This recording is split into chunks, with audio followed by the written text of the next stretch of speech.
Hello everyone, welcome to yet another episode of Brand Basics. Brand Basics চ্যানেলে আমি আমার practical এবং theoretical knowledge আপনাদের সাথে শেয়ার করে থাকি। আমার পারপাস এর ফলে যেন যারা ব্র্যান্ড পেশাজীবী আছেন কিংবা যারা মার্কেটিং পেশাজীবী আছেন তারা যেন সবাই উপকৃত হতে পারেন। বিশেষ করে যারা বিগিনার অথবা যারা খুব অচিরেই মার্কেটিংকে পেশা হিসেবে নেবেন তাদের জন্যই এই চ্যানেল ব্র্যান্ড বেসিক্স। আবার আপনি যদি ব্র্যান্ড অথবা মার্কেটিং নিয়ে কথা বলতে কিংবা শুনতে পছন্দ করেন তাদের জন্য ব্র্যান্ড বেসিক্স। সো আপনি যদি এই চ্যানেলে নতুন হয়ে থাকেন তাহলে অবশ্যই সাবস্ক্রাইব করে ফেলুন, আর অলরেডি যদি আপনি সাবস্ক্রাইব করেই ফেলে থাকেন তাহলে অবশ্যই চ্যানেলটি অন্যদের সাথেও শেয়ার করে অন্যকে জানার সুযোগ করে দিন। ব্র্যান্ডের দুটি খুব বহুল প্রচলিত শব্দ যা বিগিনিং কিংবা অ্যাডভান্সড সব লেভেলেই ব্যবহার করা হয়। আজকে আমরা সেই দুটি টার্ম নিয়েই কথা বলবো। আমরা উদাহরণের মাধ্যমে এই দুটি টার্মকে আরেকটু বিশদভাবে ব্যাখ্যা করারও চেষ্টা করব। সো চলুন শুরু করা যাক।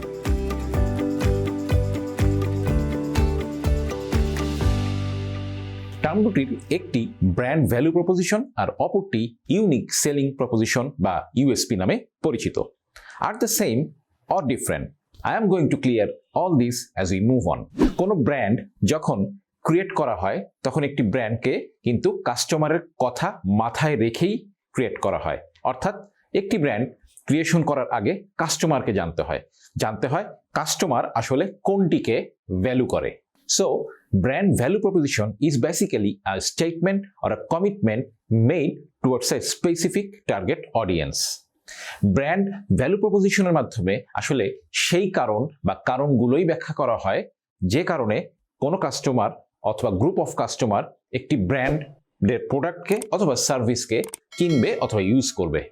যেমন উদাহরণ হিসেবে আমরা যদি উবারের ব্র্যান্ড ভ্যালু প্রপোজিশনটি দেখি তাহলে আমরা দেখতে পাই উবার তাদের ভ্যালু প্রপোজিশনে বলছে যে always get the ride you want, convenience of not having to look for a taxi, the car comes to you, অর্থাৎ move the way you want.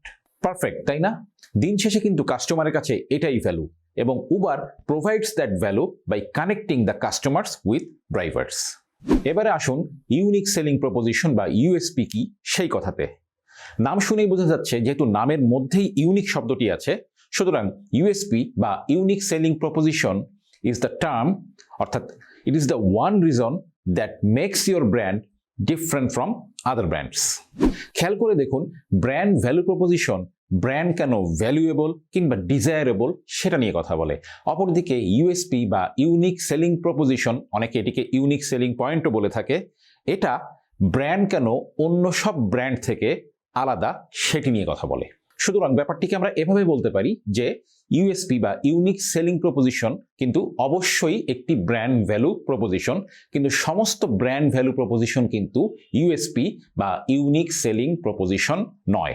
So আমরা আবারও উবারের উদাহরণে যদি ফিরে যাই তাহলে দেখতে পাই যে ব্র্যান্ড ভ্যালু প্রপোজিশন হিসাবে উবার বলেছিল move the way you want, of course it has a value to the customers. কিন্তু always move the way you want এই ভ্যালু প্রপোজিশনের মাধ্যমে উবার আসলে যা বলতে চেয়েছে তার মাধ্যমে উবার কিন্তু একটি ট্যাক্সি কোম্পানিও হতে পারত। কিন্তু উবার কি আদতে কোনো taxi company? As you know যে উবার কিন্তু কোনো ট্যাক্সি কোম্পানি নয়, বরং উবারের নিজস্ব কোনো ট্যাক্সিও নেই, এবং এটাই কিন্তু আসলে উবারের ইউনিকনেস। কোনো ট্যাক্সি ফ্লিট ওন না করেও Uber rather connects the passengers with drivers and takes a share of that fair.